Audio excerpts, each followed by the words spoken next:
আমরা যখন হরিনাম জপ করি তখন মাথায় আজে বাজে চিন্তা মাথায় আসে। হরিনাম জপ একাগ্র চিত্তে করতে পারি না। আর এটা করতে পারি না কেন জানেন তো?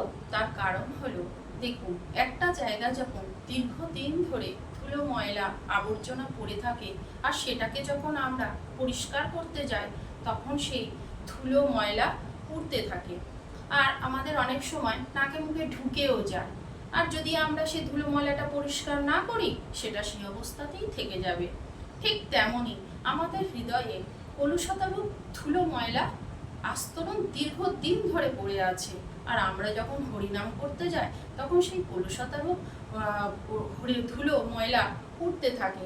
আর তখন কি হয়, আমাদের একাগ্র চিত্তে হরিনাম করতে দেয় না। আর আমরা যদি সেটা হরিনাম না করি তাহলে সেটা কলুষতাটা জমা হতেই থাকবে। কিন্তু তাহলে কথা হচ্ছে, তাহলে আমরা একাগ্র চিত্তে কি করে হরিনাম জপ করব?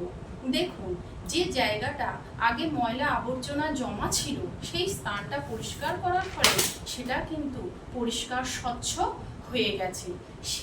সেইরূপ আমরা যদি হরিনাম দীর্ঘদিন অভ্যাসের মাধ্যমে হরিনাম জপ সংকীর্তন করি তাহলে আমাদের হৃদয়ে বা চিত্ত শুদ্ধ হবে, নির্মল হয়ে যাবে। আর তখন আমরা একাগ্র চিত্তে হরিনাম করতে পারবো। হরে কৃষ্ণ, হরি বল।